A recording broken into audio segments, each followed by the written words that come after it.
India और China के border को डिस्प्यूट को रिजॉल्व करने के लिए अभी यहाँ पे एक रिसेंट डेवलपमेंट देखने को मिला है, जहाँ पे इंडिया और चाइना ने अपना स्पेशल रिप्रेजेंटेटिव मीट किया है। ये 25th मीट है, जिसमें हमारे national security advisor Ajit Doval ji और वहाँ के फॉरेन मिनिस्टर जो है जी जिनपिंग प्रेसिडेंट, इन्होंने मीट और टॉक्स किया। और इस डेवलपमेंट को समझने के लिए आपको सिंपली जो है डिफरेंस पता होना चाहिए, डीलिमिटेशन, डीमार्केटेशन और जो है एलएसी, इन तीनों का डिफरेंस पता रहना चाहिए। तो आइए बेसिकली समझते हैं। जो आप ये एलएसी देख रहे हैं, इसका क्या मतलब होता है। एलएसी का जो है मीनिंग की line of actual control, it is not an international और सेटल्ड इंटरनेशनल बाउंड्री। तो ये याद रखना है, लाइन ऑफ एक्चुअल कंट्रोल है जहाँ पे दो कंट्रीज जो है, जैसे आपकी इंडिया और चाइना, बॉर्डर्स को मैनेज कर रही है। ये इंटरनेशनली सेटल्ड बाउंड्री नहीं है।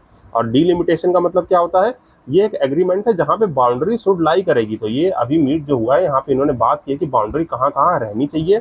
और डीमार्केटेशन क्या है, ये चीज़ होती है कि आपकी जब डीमार्केटेशन हो जाएगा, ये आपका फिजिकली बाउंड्री जो है एग्रीड अपॉन, जो हमारे ग्राउंड रियलिटी पे बाउंड्री होगी, उसे डीमार्केटेशन कहते हैं।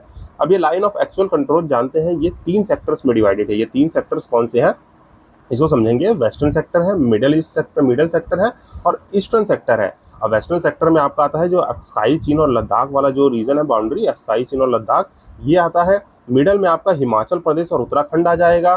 देन ईस्टर्न में आपका आता है अरुणाचल प्रदेश और ये सिक्किम वाला। सिक्किम बहुत ही स्ट्रेटेजिकली इंपॉर्टेंट है, क्योंकि यहीं पे आपका डोकलाम प्लेट्यू और क्या है, डोकलाम पास है, ठीक, यहाँ पे पास है, जिससे आपका सिलीगुड़ी कॉरिडोर है। सिलीगुड़ी कॉरिडोर में ये डोकलाम पास, और इसी को क्या कहते हैं आप लोग, चिकन नेक कहते हैं, जिसको कह देते हैं। अगर इसको कट कर दिया जाए तो होल इंडिया को नॉर्थ ईस्ट से आइसोलेट किया जा सकता है। अब यहाँ प्रीलिम्स पर्सपेक्टिव से आप और क्या क्या चीज़ें याद रख सकते हैं। स्काई चीन के बारे में आपको पता रहना चाहिए, ये डिस्प्यूट क्या है, ठीक। अरुणाचल प्रदेश के बारे में, फिर ये SRM जो स्पेशल रिप्रेजेंटेटिव मैकेनिज्म है, जिसका ये 25th मीट था, इसके बारे में पता रहना चाहिए, कौन कौन इसमें पार्टिसिपेट किया।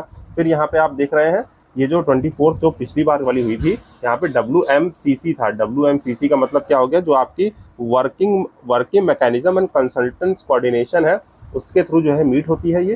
तो ये याद रखेंगे। ये सिग्निफिकेंस चैलेंज देख सकते हैं मेंस के लिए, जो आपकी स्क्रीन पे दिख रहा है। तो इस तरीके से आप इसमें प्रीलिम्स और मेंस के पर्सपेक्टिव से ये आर्टिकल इंपॉर्टेंट था। और इसी तरह कंटेंट के लिए